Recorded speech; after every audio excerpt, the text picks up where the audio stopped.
প্রিয় শিক্ষার্থীবৃন্দ, কেমন আছো তোমরা? নিশ্চয়ই ভালো আছো এবং সুস্থ আছো। চলো দেখে নেই আমাদের আজকের পাঠ শিরোনাম কি। আমাদের আজকের পাঠ শিরোনাম সেট দ্য নিডেল, অর্থাৎ মেশিনে নিডেল লাগানো।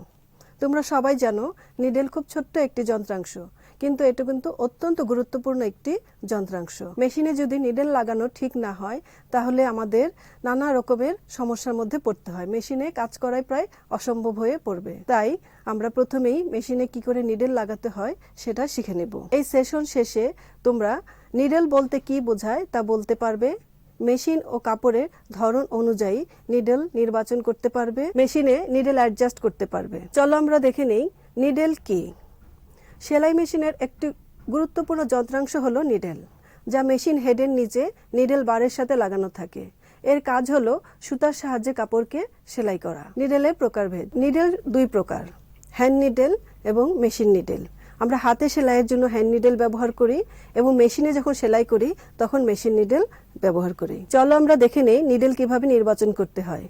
নিডেল নির্বাচনের ক্ষেত্রে তোমরা অবশ্যই দুটি জিনিসের দিকে খেয়াল রাখবে।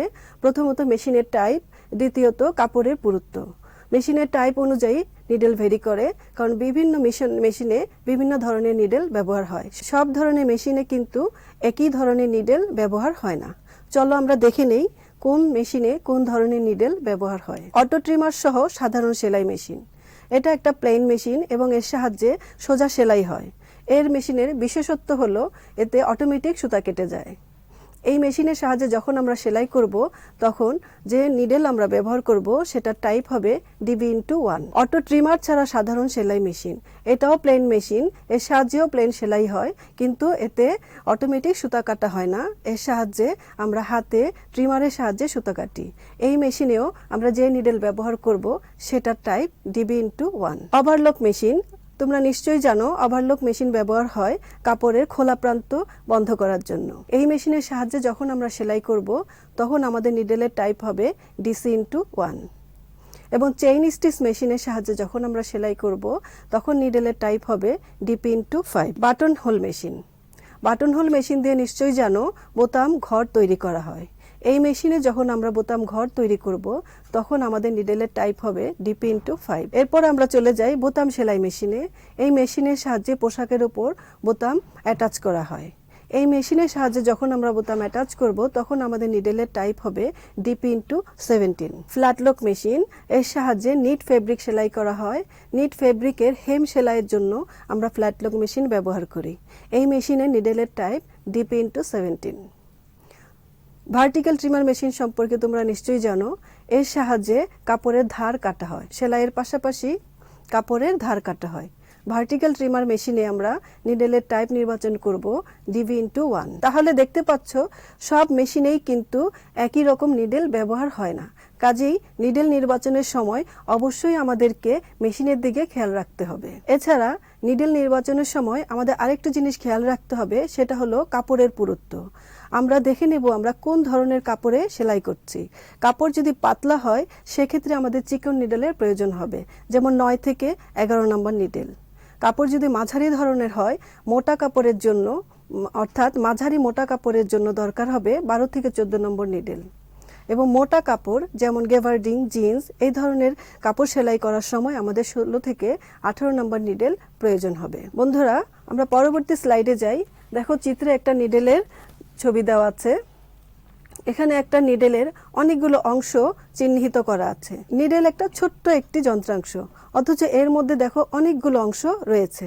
যেমন এর সর্বশেষ প্রান্তে যে অংশটি মোটা, ওটার নাম হলো বাট। এই বাটের সাহায্যে নিডেল মেশিনে লাগানো হয়। বাটের পরবর্তী যে অংশটা সেটাকে বলা হয় সাইজ। এই সাইজে নিডেলটা কত সাইজের সেটা উল্লেখ করা থাকে। সাইজের পরবর্তী অংশটি হলো শ্যাঙ্ক, এবং শ্যাঙ্কের পরে যেটা একটু ঢালু হয়ে নিচের দিকে নেমে গেছে সেই অংশটিকে বলা হয় শোল্ডার। শোল্ডারের পরে সমান্তরাল হয়ে নেমে গেছে যে অংশটি সেটাকে বলে ব্লেড। ব্লেডের পরে আছে গ্রুভ, এবং গ্রুভের পরে নিডেলের ছিদ্রযুক্ত যে অংশটি আছে সেটাকে বলা হয় আই। এই আইয়ের মধ্য দিয়ে আমরা নিডেলে সুতা পরাই, এবং এই পাশে খাঁজ কাটা একটি দাগ রয়েছে।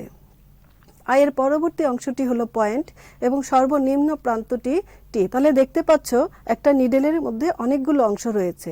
প্রতিটা অংশই গুরুত্বপূর্ণ এবং প্রত্যেকটা অংশেরই একটা নিজস্ব কাজ রয়েছে। তোমরা বাসায় এই নিডেলটা চিত্র আঁকবে এবং বারবার অনুশীলন করবে। তাহলে আমরা দেখে নেই নিডেলে বিভিন্ন অংশের নাম ও কাজগুলো কি। শ্যাঙ্ক, নিডেলের এই অংশের সাহায্যে নিডেল সেলাই মেশিনের নিডেল হোল্ডারের সাথে লাগানো থাকে। শ্যাফট, শ্যাঙ্ক এবং গ্রুভের মধ্যবর্তী অংশটিকে শ্যাফট বলে। এই অংশটি থ্রেড সহ আইকে কাপড়ের মধ্যে প্রবেশ করিয়ে ববিনের সুতার সাহায্যে সেলাইয়ের কাজ সম্পন্ন করায়। গ্রুভ, শ্যাফটের পেছনের দিকের খাঁজ কাটা অংশটিকেই গ্রুভ বলে। এটি লুপের মধ্যে সুতা ছেড়ে দেবার ও শ্যাটেলের মধ্যে সুতা কুড়ানোর কাজ করে। এর পরের অংশটি হলো শোল্ডার। পুরো শ্যাঙ্ক দণ্ডটি যেখানে নিচের দিকে ক্রমশ সরু হয়ে নেমে আসে সেই অংশটিকে শোল্ডার বলে। স্কার্ফ, আইয়ের উপরের দিকের একটু কার্ভ আকারের অংশটিকে স্কার্ফ বলে। আই, নিডেলে নিচের দিকে যে ছিদ্র থাকে তাকে আই বলে। এই অংশের মধ্যে থ্রেড বা সুতা পরানো হয়। পয়েন্ট, নিডেলের নিচের দিকে শেষ বিন্দুটিকে পয়েন্ট বলে। নিডেলের এই অংশের মাধ্যমে ফেব্রিকের মধ্যে হোল কেটে সুতাকে ফেব্রিকের মধ্যে প্রবেশ করাতে হয়। এই পয়েন্ট যদি রাফ হয়ে যায় সেক্ষেত্রে সেলাই ভালো হবে না, তাই আমরা পয়েন্টটা রাফ হয়ে গেলেই আমরা নিডেলটা চেঞ্জ করে ফেলবো। চলো আমরা দেখি মেশিনে কিভাবে নিডেল অ্যাডজাস্ট করতে হয়। যেহেতু নিডেল অত্যন্ত গুরুত্বপূর্ণ একটি যন্ত্রাংশ, তাই নিডেল অ্যাডজাস্ট করাটা অত্যন্ত গুরুত্বপূর্ণ। তাই আমাদের প্রথমেই নিডেল অ্যাডজাস্ট করাটা দেখে নেওয়া প্রয়োজন। নিডেল অ্যাডজাস্ট করতে গেলে প্রথমেই আমাদের কিছু ধারাবাহিকভাবে কাজ করতে হবে। প্রথমেই আমরা প্রয়োজনীয় পিপিই পরিধান করব। আমরা আমাদের নিজেদের সুরক্ষার জন্য মেশিনে কাজ করার পূর্বেই পিপিই পরিধান করব। আমাদের প্রয়োজনীয় পিপি হলো অ্যাপ্রন এবং স্কার্ফ, সেটা অবশ্যই তোমরা জানো। দ্বিতীয় ধাপে আমাদের প্রয়োজনীয় টুলস ম্যাটেরিয়ালস যেমন স্ক্রুড্রাইভার, নিডেল, ব্রাশ, ডাস্টার এগুলো সংগ্রহ করব এবং সাজিয়ে রাখব। পরের ধাপে আমরা ব্রাশ বা ডাস্টার দিয়ে মেশিন পরিষ্কার করব, কারণ পরিষ্কার পরিচ্ছন্নতা কিন্তু আমাদের কাজেরই একটি অংশ। আমাদের মেশিন পরিষ্কার থাকলে আমাদের প্রোডাক্টও পরিষ্কার থাকবে, তাই আমরা ব্রাশ দিয়ে প্রথমেই মেশিনটি পরিষ্কার করে নেব। এর পরবর্তী ধাপে আমরা মেশিনের উপযোগী নিডেল নির্বাচন করব। আমরা আগেই জেনেছি আমাদের যেই মেশিন ব্যবহার করব সেই মেশিনের উপযোগী নিডেল আমাদের নির্বাচন করতে হবে। আচ্ছা, এবার আমরা দেখে নেই নিডেলটা আমরা কিভাবে মেশিনে লাগাবো। নিডেল মেশিনে লাগাতে গেলে প্রথমেই নিডেল বারের স্ক্রুটা ঢিলা করতে হবে, তারপর নিডেলকে নিডেল বারের মধ্যে ঢোকাতে হবে। যখন নিডেল আর যাবে না তখন স্ক্রু টাইট করতে হবে। এরপর আমরা ব্রাশ বা ডাস্টার দিয়ে আবার মেশিন পরিষ্কার করব ও মেশিনে কভার লাগাবো। সব শেষে আমরা আমাদের কাজের জায়গা পরিষ্কার করব। চলো শিক্ষার্থীবৃন্দ, এবার আমরা একটা ভিডিও ক্লিপ দেখি। এই সেশনে আমরা কি শিখলাম, নিডেল বলতে কি বোঝায়। আমরা আগেই জেনেছি নিডেল হলো খুব ছোট কিন্তু অত্যন্ত গুরুত্বপূর্ণ একটি যন্ত্রাংশ, যা মেশিন হেডের নিচে নিডেল বারের মধ্যে লাগানো থাকে এবং সুতার সাহায্যে সেলাইয়ের কাজ সম্পন্ন করে। কিভাবে নিডেলের সাইজ নির্ধারণ করতে হয় আমরা জেনেছি। মেশিন এবং কাপড়ের পুরুত্ব নির্বাচন করে তারপরে নিডেলের সাইজ আমরা নির্বাচন করব। নিডেলের বিভিন্ন অংশের নাম ও কাজ কি সেটা তোমরা শিখেছো। এটা একটা চিত্রের মাধ্যমে আমরা তোমাদেরকে দেখিয়েছি। আমি আশা করব তোমরা বাসায় সবাই চিত্রটা আঁকবে এবং বারবার অনুশীলন করবে। আমরা এই সেশনে শেষের দিকে মেশিনে নিডেল অ্যাডজাস্ট করা শিখেছি, সেটা ভিডিও ক্লিপের মাধ্যমেও খুব সুন্দর করে তোমাদেরকে দেখানো হয়েছে।